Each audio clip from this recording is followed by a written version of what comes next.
common that we ask those bigger picture questions to begin with at the referral. So we ask about SDA or SIL funding because we want to consider where's the participant coming from, what is available in the medium term, like right now, to assist them with transitioning out of the hospital, but also what are their long-term housing goals and how can we help to achieve that. We work very closely there with the hospital, but also their support coordinators and families to achieve this. It really helps us knowing this information at the very start of it, as it will factor in to later planning. A typical scenario, as you might find, we've just displayed it here in this graphic, might be placing someone into medium-term accommodation coming out of hospital. Medium-term accommodation is ready to go with 24/7 one-on-one supports that either we can provide from MediStays, or if already any supports are onboarded, that is another option to consider as well. We usually work with the participants' requirements and what they wish to see happening. And then at the same time, our accommodation team is also working incredibly hard behind the scenes to secure a long-term solution, like an SDA property, for example, with a shared support ratio. We see often that there's a bit of a difference in funding between MTA and then moving into that forever home, which might be an SDA, or some participant might also have SIL funding. Yeah. Fantastic, so comprehensive, Alicia, and many considerations to take in there. Although the NDIS funding may not be approved, this is what we will certainly be requesting at this point, again, to ensure that we have the best recommendations based on the participants' accommodation and supports funding. So we'll reach out to our in-house expert, Hugh Knoll, who is an expert across NDIS funding, just to walk us through what this would include, but also some of the new changes since May the 19th. That's right. Thanks so much, Sarah. As many of you, or all of you, I'm sure will know by now, there were new funding periods that were introduced a short time ago on the 19th of May for all new plans. So pretty much anyone that will be having a hospital discharge since around about that time will have a new plan. And one of the most important things about it is to be aware that these supports are broken into periods. Could you grab Yes, sure. Thanks, Sarah. And here's an example of one of a participant that we currently have, the home and living, and why we ask, if we can, to have a look at the snapshot of the plan. It's incredibly important that we can see where the funding sits and how it's allocated.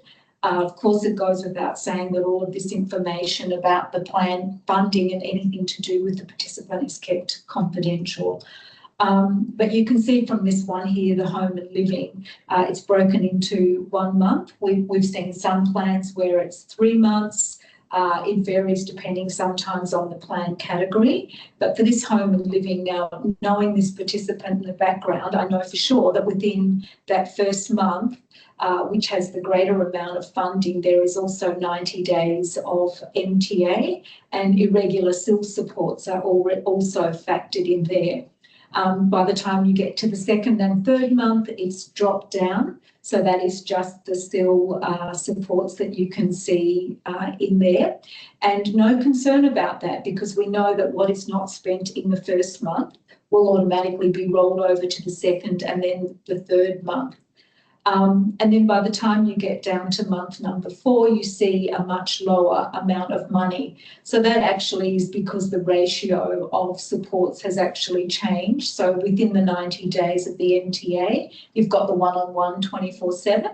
And by the time you move down to month 4, the MTA has finished. And then you've got the SIL support, which is at a probably in this case a 1-on-3 ratio. You're seeing that there.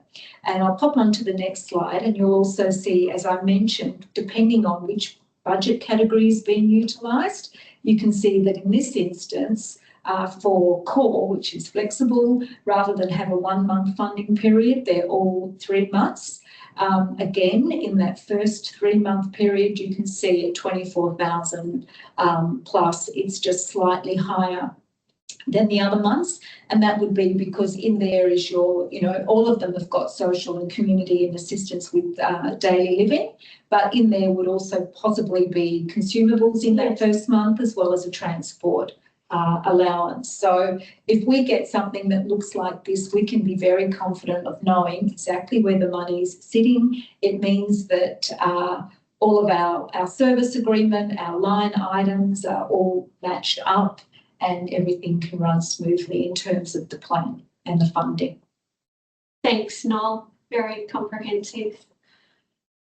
Alicia, you're also looking at a number of different reports and really investing a lot of time here to ensure that you have access to the right information from the right members of the team to go back to them and offer the best recommendations. Would you like to take us through some of these reports that you're reviewing to make those decisions? Yeah, sure. As you can see on the slide, these are just the number of reports that we try to get a copy of for finding the most suitable accommodation.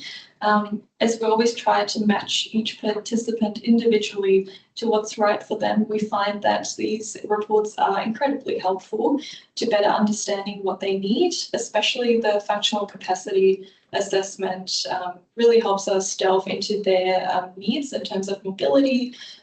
If there is a discharge summary available, that's great as well. But as Noel said, then on the funding side, we also would like to see a copy of their plan, or if that's not possible, maybe a snapshot of their funding categories, just to better understand that as well and lining that up. Every participant is very different, and we do receive referrals at various stages of the process. So we do take that into consideration as well.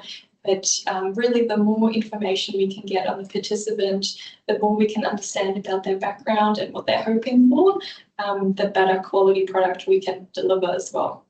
That's great, Alicia. And we know that within this team, every member of this team has a lot of responsibilities and varied responsibilities. So we certainly know in our experience, the better information we have here supports all of the other members of the team to really support the participant.